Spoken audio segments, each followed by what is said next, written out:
Minamahal kong mga kababayan, nakikita po ninyo yung pattern sa mga nagdaang araw. Mas uunahin po nila yung tao na nagmamalasakit sa inyo para palitawin natin ang katotohanan. Ngunit yung taong nasa likod ng lahat ng kasalanan ito ng pagnanakaw, hanggang ngayon ay wala pa po silang ginagawang pag-uusig. Meron na pong isang demanda kay Martin Romualdez na nakabinbin pa April 2026.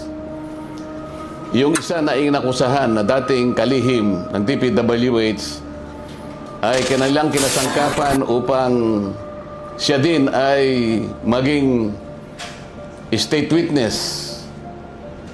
At siya yata ang gumawa ng paraan para ma-discharge siya sa kanyang naunang asunto.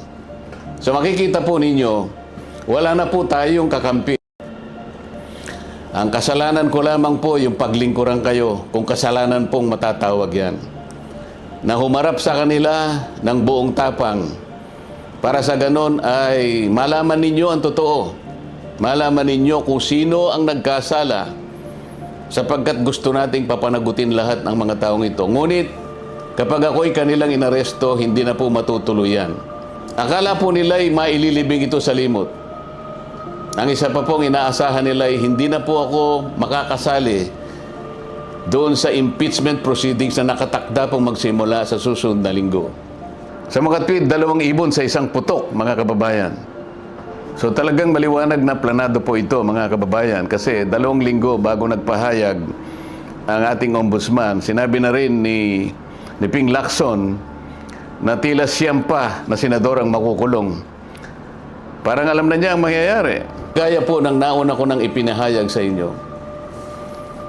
Alam kong gagawin nila ito. Alam kong aarestuhin nila ako. Alam kong ikukulong nila ako. Ngunit hindi po dahilan yan para tumigil ako sa paglilingkod sa inyo. Kasi po iisa lang ang paraan ko upang paglingkuran ng taong bayan dahil sa pagtitiwalang ibinigay nyo sa akin. Malit na bagay po ang sakripisyo na aking haharapin. Kung ang katumbas po nito ay maipakita natin ang kahalagahan ninyo bilang mamamayan ng ating bansa.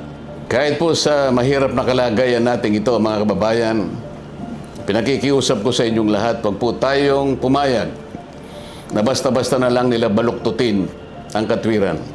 Alam ko po ang promotor nito ay ang ating ombudsman sapagkat nung kami po ay nagtatalo-talo sa bulwagan ng Senado, isa sa amin ang nagsabi na sometimes we have to bend the law. At sumagot po yung ombudsman nang tinanong siya kung tama ang kanyang sinabi. Alam na po ninyo kung yung sinagot niya. Yes, sir. Huwag po tayong pumayag na gano'n ang mangyari. Kahit ano pong mangyari, ilaban po natin ang katwiran. Dahil ang katwiran po ang magpapalaya sa atin.